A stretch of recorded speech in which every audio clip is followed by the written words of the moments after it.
kami keluarga besar STPI mengucapkan selamat, mudah-mudahan bisa memberikan kemajuan, bisa memberikan kelancaran segalanya, dan intinya adalah mudah-mudahan semakin maju dibandingkan sebelumnya ya. Amin, amin.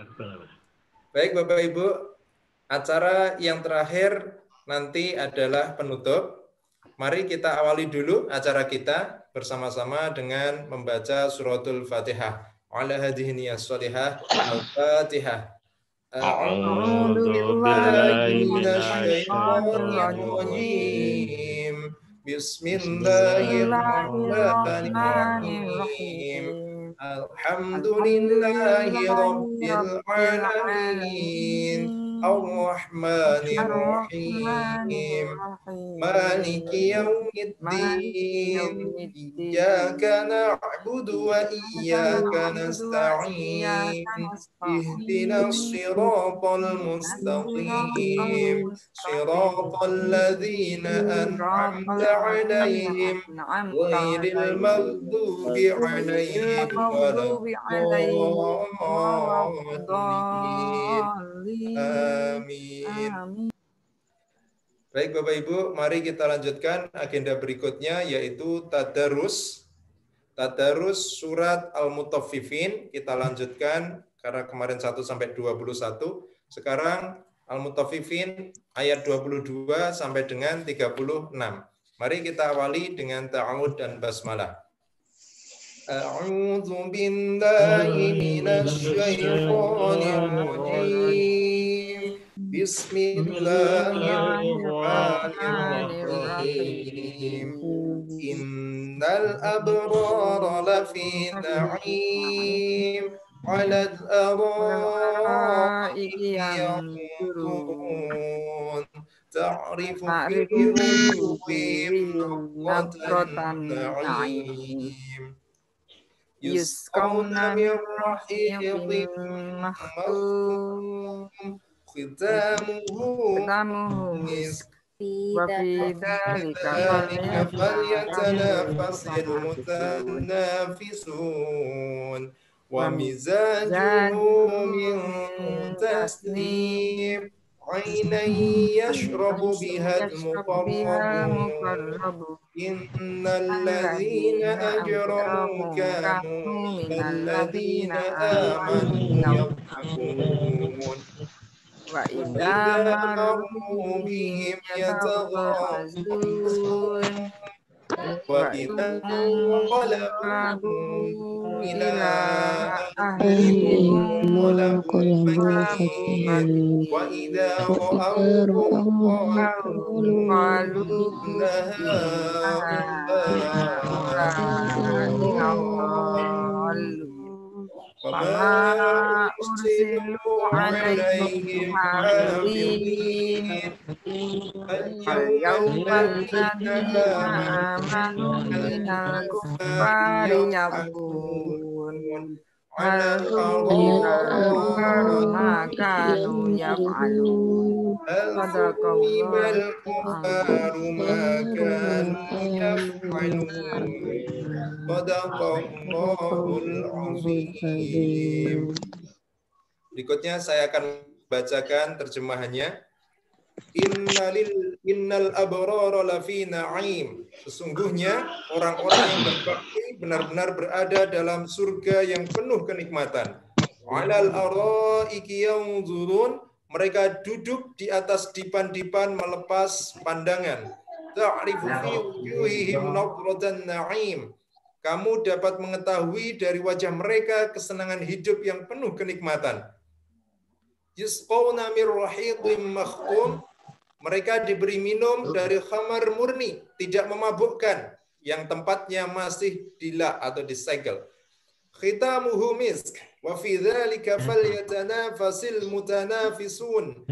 Laknya dari kasturi, dan untuk yang demikian itu hendaknya orang berlomba-lomba. Wa mizajuhu min tasnim, dan campurannya dari tasnim. Ainai yashrabu bihal muqarrabun, yaitu mata air yang diminum oleh mereka yang dekat kepada Allah. Innal ladzina ajramu kanu minal ladzina amanu yadhhakun. Sesungguhnya orang-orang yang berdosa adalah mereka yang dahulu menertawakan orang-orang yang beriman. Wa idza marru bihim yataghamazun. Dan apabila mereka orang-orang yang beriman melintas di hadapan mereka, mereka saling mengedip-ngedipkan matanya.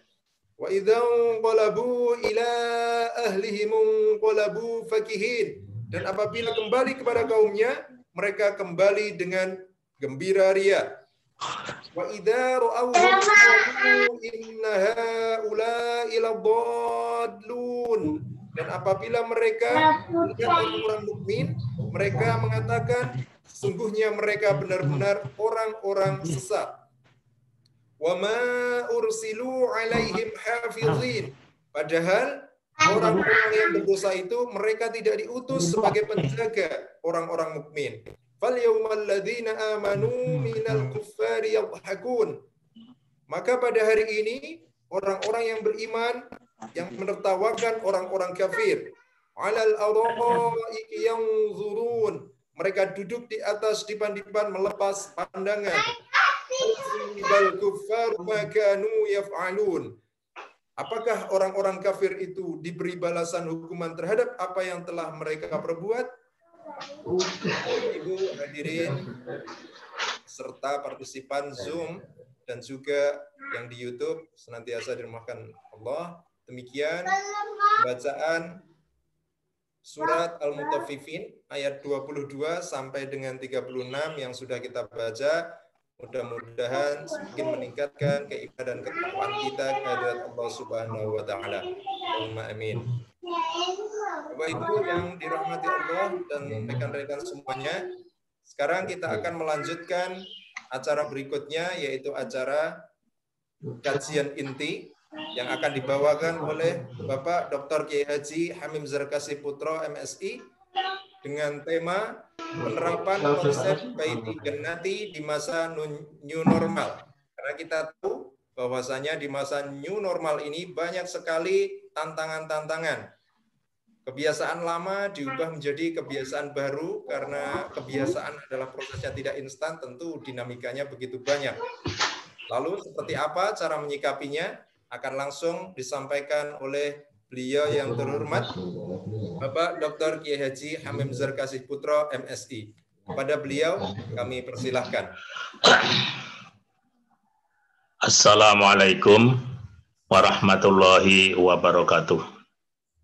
Waalaikumsalam warahmatullahi wabarakatuh. Alhamdulillahirabbil alamin. Assalatu wassalamu ala anbiya'i wal mursalin. Asyhadu an la ilaha illallah wahdahu la syarikalah. Wa asyhadu anna Muhammadan abduhu wa rasuluh. Allahumma sholli ala Muhammadin wa ala alihi wa ashabihi wa mawalah amma ba'd. Perkenankan saya untuk men-share sendiri ya ini, tapi belum dipersilahkan. J. Tolong J. Insya Allah sakit sekarang. Ampun, Pak. J. Udah kelihatan, G? Masih proses kayaknya. Yang terhormat Ibu Dr. Umi Faizah sebagai Ketua STPI,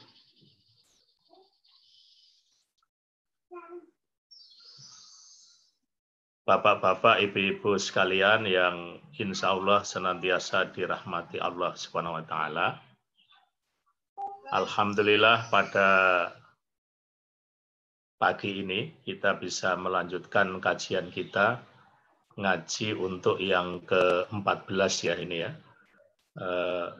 Dengan tema yang diminta oleh pengurus penerapan konsep Baiti Jannati di masa new normal yang kita sudah paham bersama istilah new normal itu apa pas apa tidak diterapkan sekarang ini, saya kira masih menjadi bahan sesuatu yang debatable Tapi saya akan memulai bahwa mengingatkan kembali ketika kita berbicara tentang kehidupan berkeluarga, maka diawali dengan apa yang dimaksud dengan pernikahan itu adalah akad atau ikatan antara seorang laki-laki dan wanita untuk membangun rumah tangga sebagai suami istri sesuai dengan ketentuan syariat agama Islam. Jadi kalau yang seperti ini artinya bahwa pernikahan adalah suatu ibadah yang disyariatkan oleh agama kita, agama Islam, sebagaimana firman Allah yang sudah kita hafal semua tentang tujuan berkeluarga, surat Ar-Rum ayat yang ke-21. A'udzubillahi minasyaitonirrajim. Wa min ayatihi an khalaqalakum min anfusikum azwajan litaskunu ilaiha wa ja'ala bainakum mawaddatan wa rahmah inna fi dzalika laayatil liqaumin yatafakkarun. Jadi kalau di ini ada yang saya garis bawahi litaskunu, ternyata adanya pasangan itu adalah supaya hidup itu menjadi tenang. Jadi kalau ada yang sudah berkeluarga tapi hidupnya belum tenang, mungkin ada variabel-variabel lain yang berpengaruh yang belum ditata dengan baik. Kita dari ayat itu, maka kembali kepada kita ingatkan bapak-bapak, ibu-ibu sekalian, bahwa tujuan pernikahan yang pertama adalah untuk mewujudkan ketenangan, mawaddah dan rahmah, ada rasa kasih, dan ada juga rasa sayang. Dan yang kedua adalah untuk proses regenerasional atau melanjutkan keturunan. Agama kita mengajari satu-satunya institusi yang mendapatkan legitimasi untuk proses regenerasional adalah melalui jalur keluarga. Kemudian yang berikutnya, bahwa pernikahan itu adalah juga dimaksudkan untuk menghindarkan dosa. Kemudian juga kalau kita lihat ada dua keluarga yang semula belum saling mengenal menjadi keluarga besar, maka di sini artinya ada tujuan yang lain, yaitu untuk mempererat tali silaturahim. Nah, yang tidak kalah pentingnya juga, tujuan pernikahan adalah sebagai sarana dakwah, sebagaimana kita ketahui bersama bahwa setelah kita matang hidup kita dengan berkeluarga dan seterusnya, maka optimalisasi dakwah akan semakin menjadi sesuatu yang mudah kita laksanakan karena adanya komunikasi yang intensif antara satu dengan yang lain. Nah, kemudian yang tidak kalah pentingnya sebenarnya, bahwa tujuan pernikahan adalah menggapai ridha Allah, dan inilah yang dikatakan dari sebagai tujuan dari segala tujuan. Ghoyatul ghoyah, dari pernikahan itu. Jadi tiada lain dan tiada bukan yang menjadi orientasi, menjadi tujuan utama seseorang berkeluarga, berumah tangga atau menikah adalah untuk menggapai ridha Allah Subhanahu wa taala. Nah, kemudian saya lanjutkan dengan unsur-unsur keluarga bahagia yang harus kita pahami bahwa unsur keluarga bahagia itu yang pertama terbentuk dari hasil pernikahan, kemudian terdiri dari orang-orang yang terikat karena pernikahan, mungkin juga karena darah, mungkin karena persusuan, tinggal di tempat yang sama. Jadi jangan disalah mengertikan bapak-bapak, ibu-ibu sekalian. Memang keluarga yang tidak serumah mungkin juga tetap akan bahagia, tapi tetap bahwa kebahagiaannya itu berkurang, ketenangannya berkurang ketika antara suami dan istri tidak tinggal di tempat yang sama. Jadi, tapi sekali lagi karena situasi kehidupan yang memaksa ada antara suami dan istri yang terpaksa berbeda tempat tinggal, bahkan mungkin ada yang berbeda negara tempat tinggalnya, itu sudah barang tentu akan mengurangi. Jadi variabel kebahagiaan tertentu akan hilang. Kemudian anggota keluarga itu mempunyai hak dan kewajiban secara timbal balik antara satu dengan yang lain. Nah, mungkin nanti ini yang poin yang keempat ini yang akan banyak kita sampaikan kaitannya dengan strategi melihat bagaimana menghadapi new normal yang seperti ini. Nah, kajian-kajian secara sosiologi, Bapak-Bapak, Ibu-Ibu sekalian, ini sekedar untuk mengulangi saja. Fungsi keluarga itu ada fungsi reproduksi, ada fungsi sosial, ada fungsi ekonomi, ada fungsi edukasi, kemudian ada fungsi protektif, ada fungsi religius, dan juga ada fungsi rekreatif. Jadi mungkin fungsi-fungsi ini itu sekarang bisa lebih maksimal bisa dilaksanakan ketika pandemi COVID-19 belum berakhir, kan kita banyak waktu untuk bersama-sama dengan keluarga, sehingga beberapa fungsi ini bisa diterapkan dan akan bisa meraih kebahagiaan karena menerapkan fungsi ini, termasuk ada fungsi afeksi, dan yang terakhir selalu saya sampaikan adalah yang termasuk juga fungsi dakwah yang juga menjadi catatan penting di dalam kehidupan berkeluarga kita. Nah, ngapunten Pak Dr. Hamim, share-nya belum tampil ya? Oh ya? Ya, share screen-nya belum tampil. Tapi kalau berarti yang kelihatan saya begitu? Bukan? Ya. Harusnya Pak Dr. Hamim yang. Bukan, maksudnya kalau dari saya itu sudah jelas, tapi kok saya nggak tahu nih. Kalau tampilan yang muncul di situ siapa? Wajah saya apa materi atau apa yang kelihatan? Wajahnya Pak Hamim. Oh ya, oke, berarti ada kesalahan teknis ya. Oke. Saya lanjutkan saja, mungkin kalau gitu pelan-pelan saja ya. Siap. Jadi keluarga kokoh di era new normal itu catatan yang pertama, bila seluruh fungsi berjalan seperti yang seharusnya.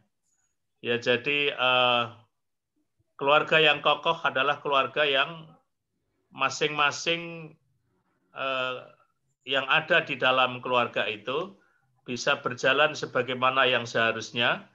Nah, kemudian apabila pelaksanaan fungsi itu hilang, tidak memadai atau dikurangi sebagiannya, maka akan timbul yang namanya krisis keluarga. Jadi krisis keluarga itu salah satu penyebab munculnya adalah karena tidak berfungsinya seluruh komponen-komponen atau anggota-anggota yang ada di dalamnya, sehingga muncul yang namanya timbul krisis, ketimpangan, dan seterusnya. Nah, krisis keluarga ini bisa berkembang menjadi keluarga yang pecah atau broken home. Jadi Bapak-Bapak, Ibu-Ibu sekalian, dari berbagai macam kajian dan juga pengalaman sehari-hari yang kita temui, bahwa peserta didik yang dalam tanda petik mengalami berbagai macam hambatan dan kesulitan berinteraksi, itu sebagian besar memang bermula atau berangkat dari keluarga yang pecah atau keluarga yang broken home. Oleh karena itu, kalau kita misalnya di lembaga pendidikan kita, misalnya yang di Yayasan Salsabila dan seterusnya, itu ketika menemukan peserta didik siswa yang banyak mengalami sikap-sikap yang tidak sesuai dengan yang kita harapkan, memang sebagian besar kalau kita kaji bermula dari kondisi di dalam rumah tangga yang tadi dikatakan keluarga yang pecah atau broken home. Nah, kalau kondisi yang seperti ini, maka keluarga bukan menjadi surga, bukan baiti jannati, tapi baiti nari. Tapi neraka adalah keluarga adalah menjadi neraka dunia. Oleh karena itu, kita sekalian ini akan perlu dicari bagaimana konsep idealnya untuk melakukan yang seperti itu. Dan saya lanjutkan dengan prinsip-prinsip menuju keluarga sakinah, ya, keluarga yang bahagia dan seterusnya. Yang pertama, Bapak-bapak, ibu-ibu sekalian, pernikahan harus dipandang sebagai suatu perjanjian yang berat, mitsaqon ghalidhan, ya, yang menuntut suami istri memenuhi hak dan kewajibannya masing-masing. Istilah perjanjian yang berat ini setidak-tidaknya pertama dalam proses dalam persoalan suami istri, terus yang kedua terjadi juga ketika kita masih di alam ruh itu, kita ditanya oleh Allah bahwa apakah engkau bersaksi bahwa alastu bi rabbikum qalu bala syahidna. Ketika apakah aku bukan Tuhanmu, ya aku bersaksi bahwa engkau adalah Tuhanku. Itu juga termasuk perjanjian berat yang kedua di samping yang masalah pernikahan ini. Oleh karena itu Islam melihat bahwa perceraian memang suatu pintu darurat, tapi kalau sedapat mungkin keluarga dalam kondisi yang seperti apapun mempertahankan, menjaga keutuhannya itu jauh lebih diutamakan daripada sekedar pakai yang tadi pakai pintu darurat itu. Nah, kemudian yang kedua, bahwa setiap anggota keluarga, suami dan istri adalah pemimpin dalam kedudukannya masing-masing, dan Allah akan memintakan pertanggungjawaban atas kepemimpinannya itu. Jadi oleh karena itu, bapak-bapak, ibu-ibu sekalian, kita akan melihat bahwa masing-masing suami dan istri itu punya peran, punya tanggung jawab, punya peran yang berbeda-beda, tetapi harus saling bersinergi, sehingga nanti akan menjadikan keluarga kita adalah keluarga yang sesuai dengan tuntunan syariat agama Islam. Nah, kemudian sebuah keluarga harus dikemudikan secara adil, artinya meletakkan semua fungsi itu secara memadai. Jadi bapak-bapak, ibu-ibu sekalian, saya sering menyampaikan bahwa ketika seseorang ingin mendirikan bahtera keluarga, itu sama dengan para pendiri republik ini mendirikan suatu negara. Yang artinya apa? Bahwa berangkat dari orang atau kelompok yang tidak saling mengenal, tidak pernah saling bertegur sapa, tetapi kemudian menghimpunkan diri untuk merumuskan, mencarikan masa depan yang lebih baik, yang dikatakan kalau dalam keluarga namanya tujuan berkeluarga, mungkin kalau negara namanya tujuan negara itu merdeka dan seterusnya. Tetapi sekali lagi bahwa perjanjian yang sudah disepakati itu akan menjadi renta, akan menjadi luntur kalau tidak diterapkan prinsip-prinsip keadilan. Nah, oleh karena itu disinilah bapak-bapak, ibu-ibu sekalian, misalnya kalau kita belajar dari tadi sejarah bangsa Indonesia misalnya, ketika dulu ada pemuda Jawa, Yong Selebes dan sebagainya, itu semuanya menghimpunkan diri untuk mendirikan suatu negara namanya Indonesia, tetapi mereka mempersyaratkan supaya ada terjadi keadilan dalam sistem penataan kenegaraan ini. Nah, sama juga dengan kita berkeluarga, itu kemudian prinsip keadilan menjadi penting supaya tidak menjadi persoalan-persoalan yang menggoyahkan keluarga kita. Jadi kalau kita melihat bahwa konsep keluarga Muslim, ya, jadi kalau ini sekaligus untuk memberikan jawaban dalam era new normal, mungkin peran-peran keluarga Muslim ya seperti ini. Yang pertama, bagaimana menjadikan keluarga kita dalam tanda petik sebagai suatu masjid. Apa yang dimaksud dengan masjid?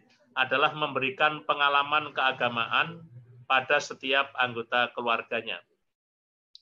Jadi bapak-bapak, ibu-ibu sekalian, 24 jam bisa berkumpul bersama dengan seluruh anggota keluarga, itu memberikan peluang, memberikan kesempatan yang seluas-luasnya kepada khususnya kepala keluarga untuk mendesain, untuk mempersiapkan, untuk menciptakan pengalaman keagamaan bagi setiap anggota keluarganya, yang barangkali dalam kondisi yang normal sebelum ada COVID-19 ini, karena kesibukan kemudian kita tidak bisa fokus bagaimana menata keluarga kita, maka dalam situasi yang masih dalam ya meskipun dikatakan new normal, tapi masih resikonya masih tinggi kalau kita banyak keluar rumah, maka rumah kita, keluarga kita bisa menjadi masjid yang tadi saya katakan memberikan pengalaman keagamaan pada setiap anggota keluarga. Dan yang kedua, bahwa keluarga itu atau rumah kita itu juga harus berfungsi dalam tanda petik berfungsi madrasah. Artinya yang mengajarkan nilai-nilai Islam, ya baik secara khususnya secara mungkin orang mengatakan secara kognitif ya. Artinya bahwa pemahaman-pemahaman keagamaan, kemudian ilmu-ilmu tentang Islam itu bisa diajarkan di rumah tangga kita secara maksimal. Nah, sudah barang tentu untuk hal yang seperti ini, kepala keluarga harus bisa memanage sedemikian rupa sehingga memiliki kemampuan dan kekuatan untuk bisa memberikan nilai tambah kepada seluruh anggota keluarganya. Jadi bapak-bapak, ibu-ibu sekalian, di dalam filosofi kepemimpinan, dalam filosofi pendidikan itu, biasanya seseorang itu atau seorang anak itu akan belajar dengan baik, akan melihat gurunya adalah guru yang baik kalau dia merasa bahwa gurunya adalah lebih indah, lebih pintar, lebih pandai dari dirinya dan sebagainya. Mungkin kalau bapak-bapak, ibu-ibu sekalian senang dengan budaya Jawa, itu misalnya cerita tentang pewayangan ketika bagaimana Arjuna Sosrobahu itu punya patih yang namanya Patih Suwondo atau Patih Sumantri, Raden Sumantri. Bagaimana Raden Sumantri itu akhirnya ingin menguji apakah betul bahwa rajanya itu lebih kuat, lebih pintar dari dia. Maka ketika disuruh memindah Taman Sriwedari dan sebagainya, ketika sudah berhasil, dia mencoba untuk ngajak perang tanding kepada rajanya, tetapi dalam cerita pewayangan itu ternyata Arjuna Sosrobahu adalah penjelmaan dari Dewa Wisnu, sehingga dia kemudian bertiwikrama akhirnya menjadi raksasa yang besar. Kemudian Raden Sumantri semakin bangga karena ternyata yang menjadi rajanya adalah lebih pintar dari dia. Itu diceritakan dalam Dandang Gula, bapak-bapak, ibu-ibu sekalian, yang kita menarik kalau dalam falsafah itu tokoh pewayangan yang dijadikan contoh bagaimana seorang pribadi yang punya jiwa patriotisme. Itu yang pertama adalah patihnya Rahwana yang namanya Patih Kumbakarna. Kemudian yang kedua Adipati Karna dari Ngawangga, itu yang saudara kembarnya Arjuna itu. Dan yang ketiga tadi Patih Sumantri atau Patih Suwondo. Ya, jadi dalam Dandang Gula itu diceritakan Yugyanira kang para prajurit lamun bisa samya anuladya kadya nguni caritane andelira Sang Prabu Sosrobahu ing Maespati aran Patih Suwondo lelabuhanipun kang ginelung triprakara guna kaya purun kang den antepi nuhoni trahu utama. Nah, itulah kira-kira cerita tentang bagaimana seorang murid itu biasanya akan lebih bangga kalau gurunya lebih paham, lebih mendalami ilmunya, dan seterusnya. Nah, kemudian yang berikutnya, bapak-bapak, ibu-ibu sekalian, dalam konsep keluarga Muslim, keluarga juga sebagai benteng yang melindungi dari setiap gangguan fisik maupun non-fisik. Nah, disinilah bapak-bapak, ibu-ibu sekalian, kaitannya dengan keluarga sebagai suatu institusi yang harus dijaga keselamatannya, harga dirinya, dan sebagainya. Maka Islam juga sudah memberikan rambu-rambu tentang bagaimana cara seseorang bertamu, bagaimana cara bertetangga, dan sebagainya. Itu kan sebenarnya ingin melihat bahwa keluarga kita bisa sebagai benteng yang melindungi berbagai macam gangguan-gangguan baik yang sifatnya fisik maupun yang non-fisik. Dan juga teristimewa lagi di era sekarang ini, maka keluarga kita itu juga bisa berfungsi sebagai rumah sakit yang memelihara dan merawat kesehatan jasmani dan rohani anggota keluarga. Jadi bapak-bapak, ibu-ibu sekalian, memang sekarang ini ada yang mewacanakan bagaimana kalau singkatan RS itu bukan rumah sakit tapi rumah sehat gitu. Ya, jadi saya kira bagus juga itu. Artinya bahwa orang itu sekarang ini kalau di Yogyakarta pun sudah ada beberapa rumah sakit yang didesain seperti rumah sehat, seolah-olah rumah sehat. Kita tidak merasakan lagi bahwa kita dalam suasana di tempat orang sakit dan sebagainya. Yang ada bahagia dan bahagia, karena ilmu psikologi yang saya pelajari ternyata bahwa sumber utama kesehatan itu adalah ketika kita hidup ini tidak penuh dengan kegalauan, selalu optimis, selalu penuh dengan harapan. Itulah yang menjadikan harapan hidup kita menjadi semakin tinggi. Nah, kemudian juga yang mungkin ini saya tambahkan sebagai tambahan, bagaimana konsep keluarga Muslim sebagai kompi Hizbullah yang turut serta dalam perjuangan menegakkan Islam. Nah, dari keluarga itu dilancarkan perjuangan dan terlahir kader-kader dakwah yang handal.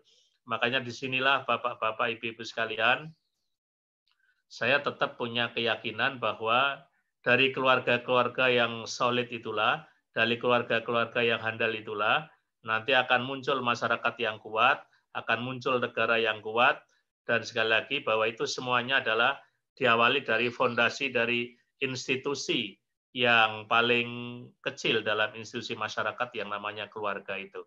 Nah, kemudian yang berikutnya, bapak-bapak, ibu-ibu sekalian, saya sampaikan apa kewajiban bersama antara suami dan istri di era new normal seperti sekarang ini. Yang pertama, bersama-sama menjaga iman dan meningkatkan ketakwaan di dalam kehidupan berkeluarga.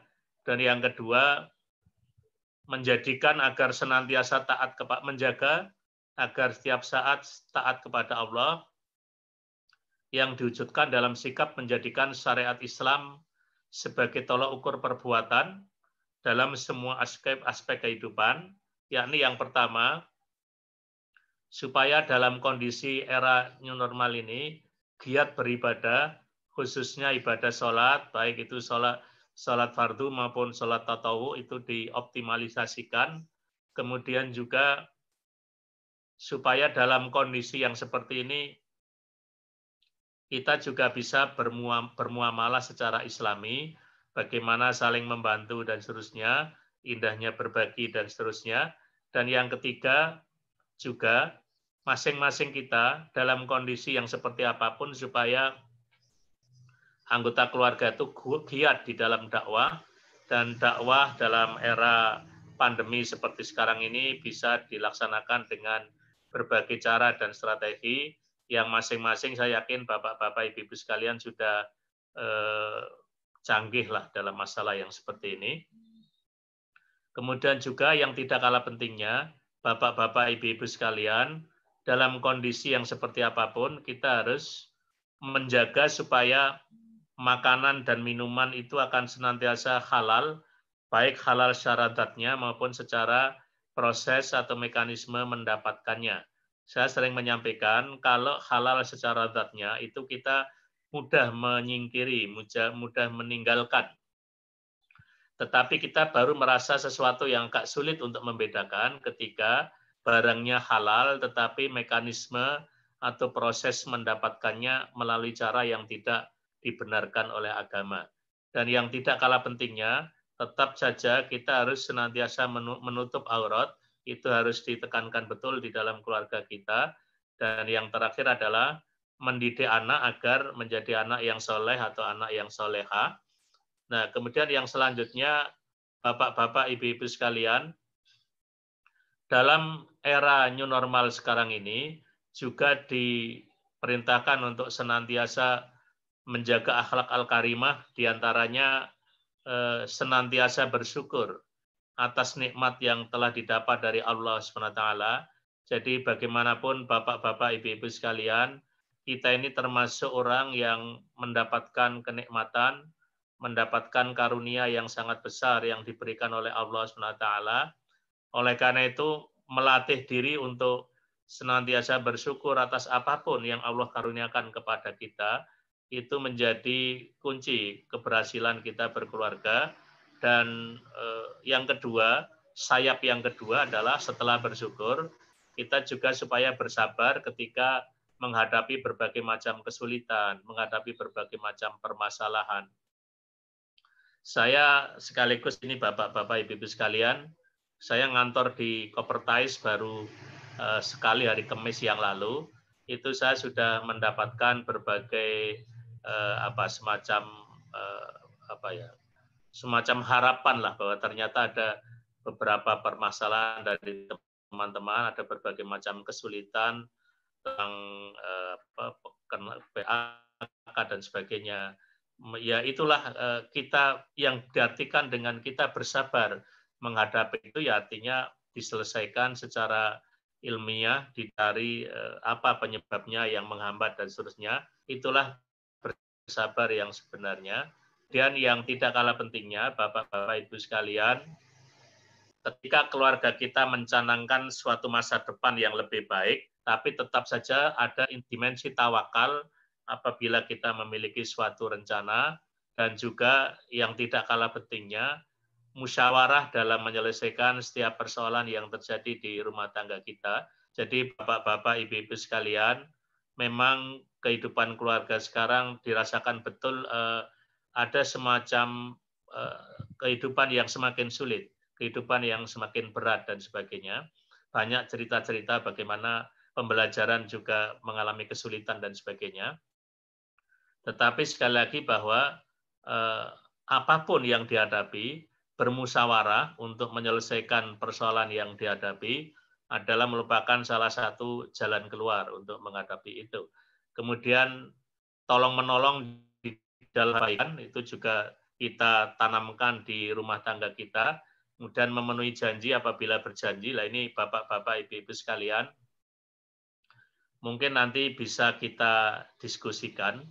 Boleh enggak orang tua ingkar janji terhadap janji-janji yang diberikan oleh kepada anak-anaknya?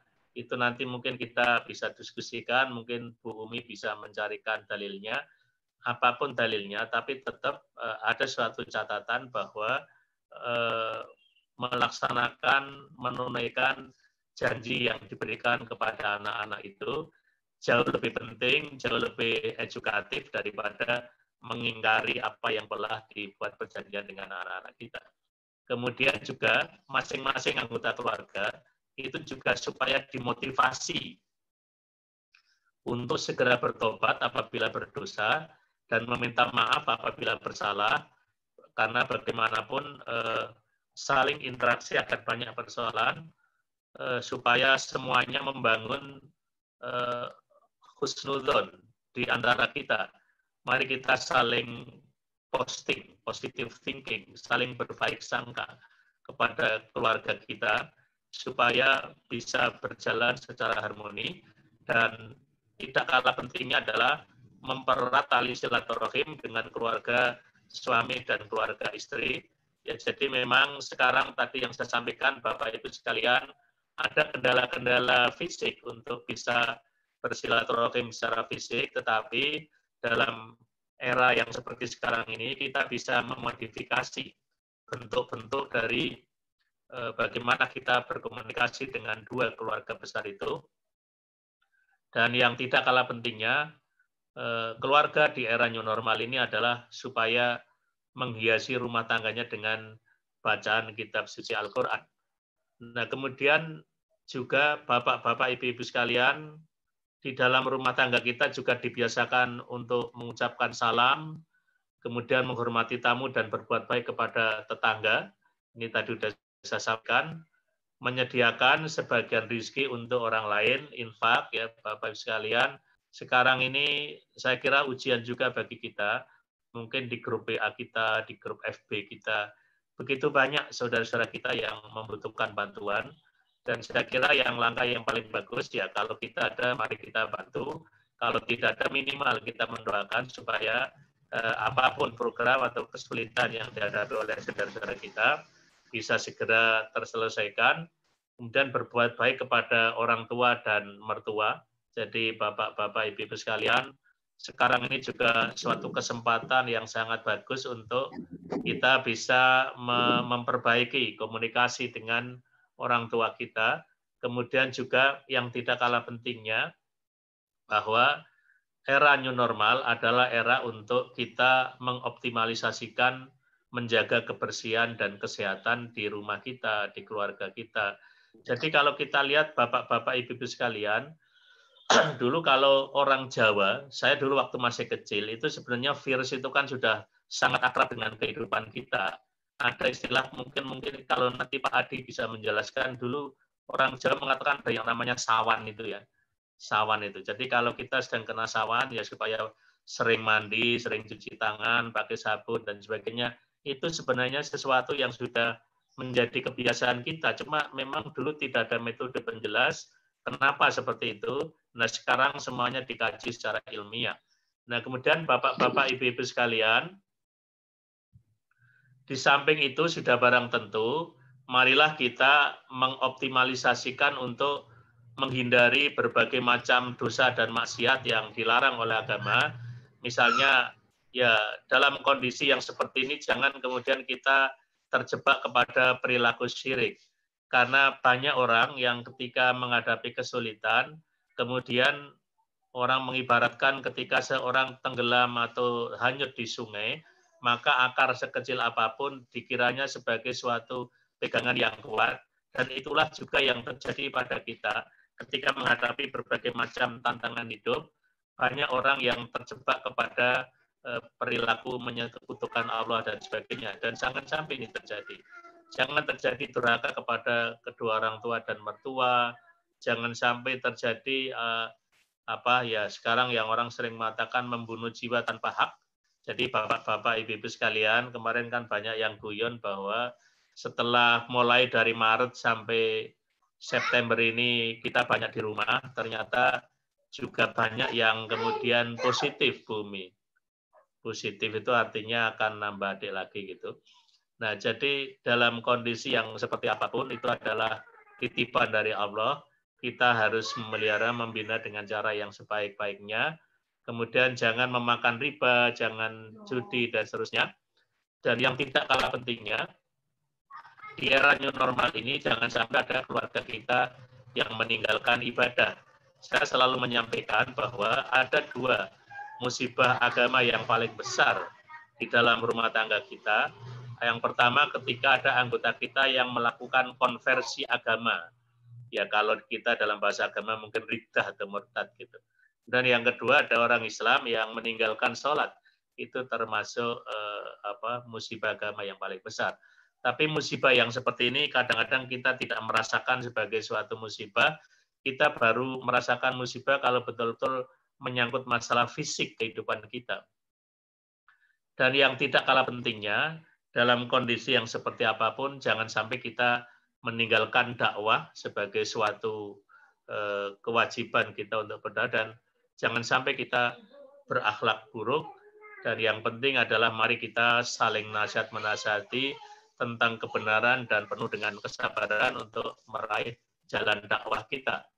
Nah, Bapak-bapak, Ibu-ibu sekalian, di antara beberapa hal itu, mungkin ada hal yang perlu menjadi catatan bagi kita sekalian. Intinya bahwa saya akan menyampaikan sebagai suatu kesimpulan kajian kita pada pagi ini.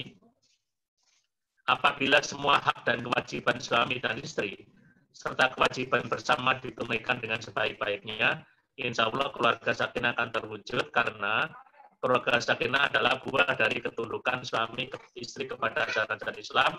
Tanpa Islam tidak akan kita temukan keluarga yang kebahagiaan, penuh dengan dan seterusnya.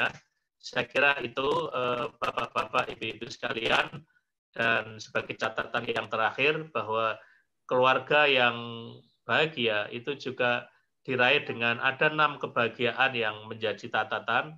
Pertama, kebahagiaan secara material, kebahagiaan seksual, kebahagiaan moral, kebahagiaan intelektual, kebahagiaan spiritual, dan kebahagiaan ideologikal. Nah, puncak kebahagiaan adalah ketika semuanya didedikasikan demi keridhaan dari Allah SWT. Inilah Bapak-bapak, Ibu-ibu sekalian yang dapat saya sampaikan. Mudah-mudahan memberikan makna kepada kita sekalian, dan waktu selanjutnya saya kembalikan kepada Bapak Moderator Mas Syafi'i. Assalamualaikum warahmatullahi wabarakatuh. Waalaikumsalam warahmatullahi wabarakatuh.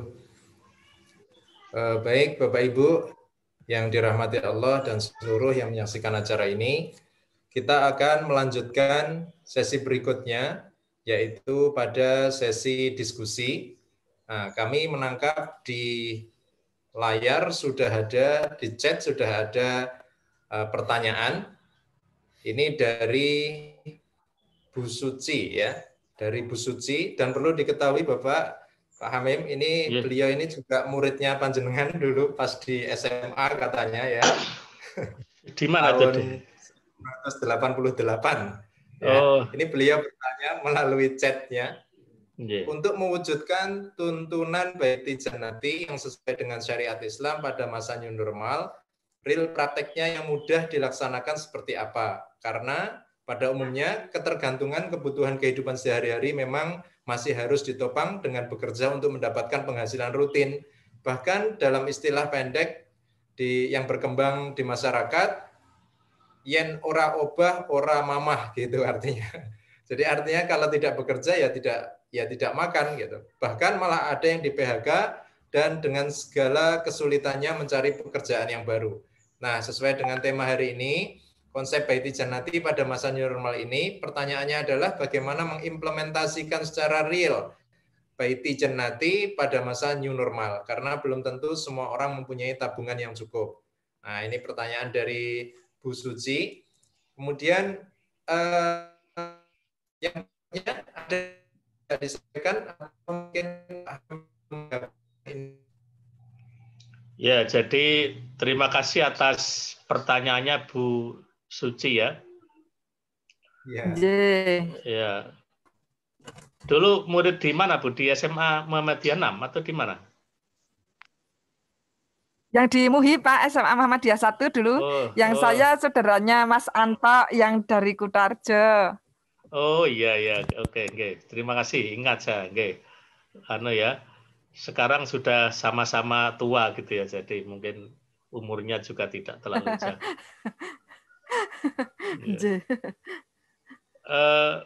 Pertanyaannya cukup bagus. Jadi bagaimana intinya memang yang selalu menjadi persoalan adalah bagaimana ketika kita berbicara bahwa kesehatan itu adalah yang menjadi diutamakan. Saya pernah ketika saya memberikan sambutan dalam salah satu pertemuan, itu kan saya sampaikan di era yang seperti sekarang ini, tetap saja keselamatan rakyat, keselamatan warga negara, itu harus mendapatkan prioritas yang utama. Nah, ini ternyata jelenterengannya tidak mudah, ya, karena diawali dari ketika misalnya perdebatan tentang kesehatan dulu apa ekonomi dulu, itu kan di new normal, itu kan diasumsikan itu bisa bersinergi dengan baik. Artinya bersama dengan kita menjaga keselamatan, menjaga kesehatan, tetapi ekonomi juga bisa berjalan secara beriringan. Nah, oleh karena itu, saya termasuk yang banyak dilibatkan juga untuk ngobrol-ngobrol masalah ini, terutama di pemerintah kota Yogyakarta. Itu memang tarik ulur untuk bagaimana membuka kembali pusat-pusat perekonomian, itu selalu menjadi perdebatan yang panjang. Nah, maka ya bahasa sederhananya tetap saja kita mungkin akan mulai menata kembali tentang bagaimana mencari nafkah di dalam kehidupan berkeluarga kita, tetapi dengan menggunakan katakanlah standar-standar atau aturan-aturan yang perlu disepakati bersama tentang menjaga cara menjaga kesehatan dan seterusnya. Ini saya kira tidak hanya di dunia yang lain, di dunia pendidikan pun sudah banyak. Ternyata begini, bapak-bapak, ibu-ibu sekalian, dulu kita tuh waktu sekolah itu kan kalau membayangkan kalau ada libur panjang itu seneng gitu. Tapi ternyata kalau libur kepanjangan itu nggak seneng juga gitu. Iya, jadi mungkin kalau Bu Suci waktu di SMA kalau ngerti ada jam kosong kan anu tuh langsung sujud syukur tuh begitu. Tapi kalau sekarang kosong terus kan jadi rasanya ternyata juga lelah betul gitu. Jadi kadang-kadang kan orang berdoa langkah nikmatnya kalau kuliah tuh nggak pernah masuk tapi langsung lulus. Ini sekarang terjadi betul gitu. Saya di beberapa ngajar di beberapa tempat itu kan nggak pernah ketemu dengan mahasiswanya langsung kasih nilai, Bu. KKN juga begitu, nggak pernah ketemu mahasiswanya langsung ngasih nilai, dinilai sedikit aja protes padahal ya orang ngerti aktivitasnya apa dan seterusnya. Itu betul-betul terjadi sekarang ini. Jadi saya kira memang perlu juga menjadi perdebatan semacam diskusi itu. Ekonomi itu termasuk juga saya kira di dunia pendidikan itu. Nah, orang yang terlibat di dunia pendidikan itu kan berasumsi bahwa nanti dari lembaga pendidikan yang tertinggi dulu yang dibuka. Jadi berbahagialah Bu Umi, nanti kalau ada buka-bukaan pendidikan itu yang pertama memang perguruan tinggi. Diasumsikan mahasiswa itu jauh lebih dewasa, jauh lebih bisa menjaga diri. Meskipun akhirnya sekarang itu klaster-klaster baru justru di kampus-kampus yang mencoba offline itu. Ya, jadi saya tidak akan menyampaikan di mana saja yang sudah terpaksa harus lockdown karena ada kasus-kasus. Jadi ketika banyak mahasiswa dari luar kota sudah mulai masuk ke Jogja dan sebagainya, ternyata ada masalah baru. Dan saya kadang-kadang juga berpikir gitu, minimal misalnya mungkin enggak ketika ada mahasiswa baru yang baru masuk di STPI atau di mana saja, ya ketemu bareng sekali lah gitu, supaya nanti menjelaskan untuk perkuliahan berikutnya itu, tapi pernah fisik ketemu gitu. Cuman persoalannya tadi, mungkin ada semua perguruan tinggi punya pikiran seperti itu, tapi nyatanya ketika banyak mahasiswa dari luar daerah datang, itu menjadi klaster baru. Ini juga menjadi persoalan itu. Nah, termasuk juga mungkin di dunia kerja itu juga akan terjadi yang seperti itu. Ya, jadi memang bapak-bapak, ibu-ibu sekalian, sekarang ini pandemi COVID-19 ini baru sangat serius di Yogyakarta, ya, jadi banyak zona merah dan sebagainya. Tapi sekali lagi bahwa tadi kalau Bu Suci menanyakan bagaimana supaya tetap bisa eksis keluarga kita, ya disinilah kadang-kadang kita selalu orang Indonesia atau orang Jawa itu kan orang yang begitu terampil, begitu bisa cepat mengantisipasi ketika ada sesuatu yang sedang terjadi itu. Jadi makanya kalau kita lihat misalnya kelihatannya sektor informal atau sektor non formal itu ya memang terpuruk, tapi juga tidak seterpuruk perbankan yang lebih besar dan sebagainya. Karena saya kebetulan juga aktif di itu saya punya kerunannya Forum Ekonomi Umat Mandiri itu FEUM itu. Itu ternyata teman-teman itu kreativitasnya muncul terus di kondisi-kondisi yang seperti ini terjadi transaksi bisnis dalam banyak hal dan sebagainya. Nah, itu yang mungkin akan bisa kita jadikan contoh dalam kehidupan kita. Saya kira itu, Bu Suci, tanggapan saya gitu.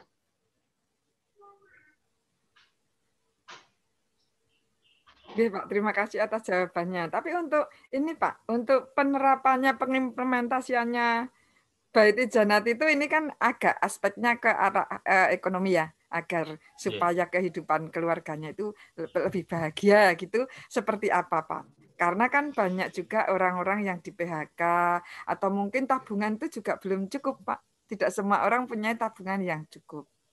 Seperti itu. Gimana ini, Pak? Kalau kasusnya seperti ini. Ya, jadi kalau memang begini, bapak-bapak, ibu-ibu sekalian, ada orang yang memprediksi ini kan bulan Agustus, bulan September, mungkin sampai ke pertengahan Oktober itu kegalauan masyarakat tidak begitu menonjol secara maksimal karena kebetulan bapak-bapak petani kita baru saja panen, Pak, gitu. Sehingga ini bisa menutup kekurangan-kekurangan. Itu memang nanti pertengahan Oktober, November ke sana itu memang betul-betul ekonomi sangat sulit itu. Ini persoalannya. Kalau sekarang tidak begitu mencolok karena kebetulan petani kita di desa baru saja panen sehingga tidak terasa, karena bagaimanapun kalau saudara-saudara kita di desa itu kan kalau masih ada beras itu kan makan itu tidak menjadi persoalan. Apa saja bisa menjadi sayur ya Bumi ya. Apa saja yang ditanam di sebelah rumahnya itu kan dicabuti itu kan sudah jadi sayur semua. Dan saya pengalaman itu artinya cuma memang nanti ke depan itu memang akan muncul permasalahan yang lebih serius lagi ketika efek dari panen itu sudah mulai agak berkurang. Nah, dalam kondisi yang seperti ini, ya mungkin ini Bapak-Bapak, Ibu-Ibu sekalian, saya termasuk yang agak senang juga karena dulu kalau kita dulu kan yang namanya BP4 itu yang di KUA itu ya Bu, kalau orang yang mau mantenan itu kan di kandani itu dan sebagainya. Kalau rata-rata BP4 itu anggotanya itu guru agama yang pensiun atau tokoh agama yang pensiun kemudian menjadilah penasihat di situ. Jadi seolah-olah permasalahan itu hanya masalah-masalah yang berkaitan dengan masalah keagamaan, maaf ya. Padahal mungkin masalah real yang sesungguhnya adalah termasuk masalah ekonomi, termasuk juga masalah-masalah psikologi dan sebagainya. Nah, disinilah saya sekarang senang bahwa di BP4 dan sebagainya itu sudah seluruh disiplin ilmu sudah masuk, sehingga ketika memberikan pembekalan tentang kehidupan berkeluarga, tidak semata-mata aspek agama dalam tanda petik, tetapi sudah menyangkut seluruh aspek kehidupan, termasuk juga masalah bagaimana penyelesaian ekonomi dan sebagainya.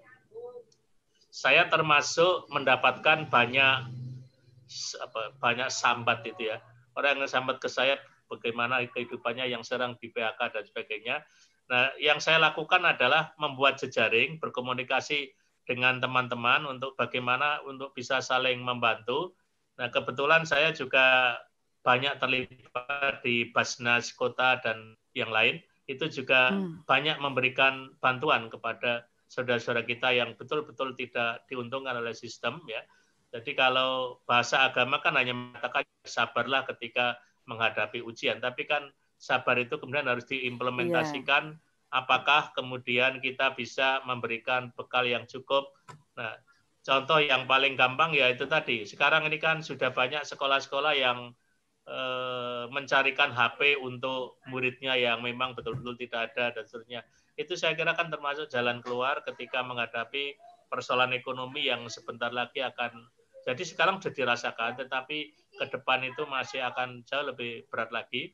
Oleh karena itu ya, mari kita mungkin kajian-kajian ini kemudian nanti mungkin akan lebih bagus Bumi yang sudah rutin ikut kajian kita, itu mungkin dibikin semacam grup WA, nanti sekaligus juga mungkin kita bersama-sama untuk mendiskusikan apa persoalan yang kita hadapi, termasuk bagaimana solusinya. Jadi kalau di kelompok pengajian saya di tempat yang lain itu kan jamaahnya relatif konstan karena selalu ada komunikasi di luar pengajian itu, sehingga sampai kepada menyelesaikan persoalan-persoalan ekonomi tadi, Bu Suci. Saya kira itu komentar saya. Bapak-bapak, Ibu sekalian, ini di antara peserta ini ada teman saya tadi, sudah nggak ada ya, Mas Abdullah Siraj itu, Mas Siraj. Saya ingin mendengar pengalaman jenengan sebagai pendidik yang terjun di dunia pendidikan, khususnya di kalangan warga asing, mungkin monggo sedikit. Saya ingin cerita sedikit dari Pak Siraj, monggo. Pak Siraj. Ya, monggo. Ada nggak Pak Abdullah Siraj? Tampaknya beliau masih mute ya. Masih mute ya. Ini terima kasih Mas Ridwan dari Kasubag di UIN sudah hadir ini ya.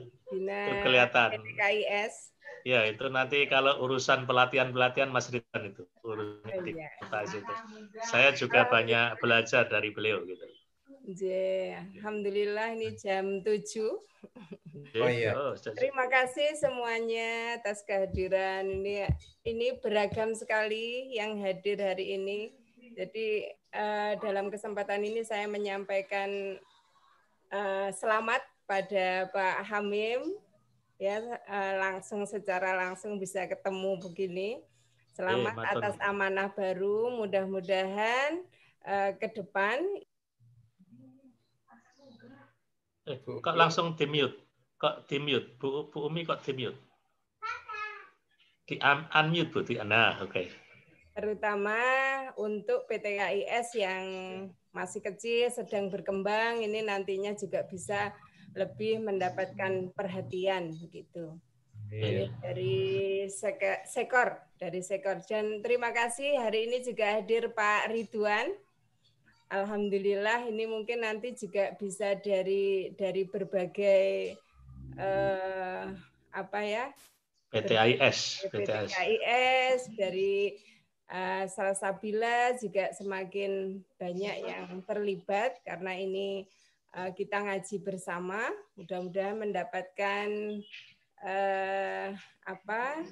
manfaat yang sebesar-besarnya dari pertemuan ini, termasuk mungkin ada solusi yang bisa dibicarakan di luar forum, begitu nggih. Baik, terima kasih. Saya tambah sedikit Bumi, untuk sekarang ini di Kopertais tidak ada wakornya. Jadi adanya hanya koordinator langsung sekretaris. Jadi mungkin saya harus banyak belajar karena ternyata kalau dulu kan bisa berbagi dengan wakil koordinator. Tapi di SK yang sebenarnya dulu juga langsung Sekor Pak, hanya beberapa kali aja. Ada wakor itu hanya beberapa kali, tapi lebih ke fungsi Sekor sebenarnya. Oke, matur nuwun. Terima kasih. Baik, Bapak Ibu, terima kasih Bumi yang sudah menyampaikan sekelumit ya. Tapi intinya insya Allah kita dapat gitu. Dan terima kasih pula kepada Pak Hamim di tengah-tengah kesibukan beliau, tapi masih istiqomah bisa membersamai kami semuanya di ngaji online ini. Dan juga kepada seluruh jajaran, baik yang ada di Kopertais maupun yang ada di Yayasan SPA, seluruhnya. Dan yang termasuk di luar itu. Terima kasih atas partisipasinya. Mohon maaf apabila pelaksanaan kegiatan ini kiranya ada kekurangan-kekurangan. Mudah-mudahan yang ke depan bisa lebih baik lagi. Baik Bapak Ibu, kita akan masuk kepada acara yang terakhir, yaitu penutup. Ya, kita masuk pada acara yang terakhir, penutup. Mari bersama-sama kita akhiri kajian online yang ke-14 ini dengan bersama-sama membaca doa kafaratul majelis dan hamdalah. Subhanakallahumma wa bihamdika astaghfiruka wa atubu ilaik. Alhamdulillahirabbil alamin. Terima kasih Bapak Ibu semuanya yang ikut berpartisipasi. Dari saya cukup sekian. Mohon maaf apabila ada salah-salah kata. Billahi taufiq wal hidayah. Assalamualaikum warahmatullahi wabarakatuh. Waalaikumsalam warahmatullahi wabarakatuh. Terima kasih banyak Pak Syafi'i. Oke,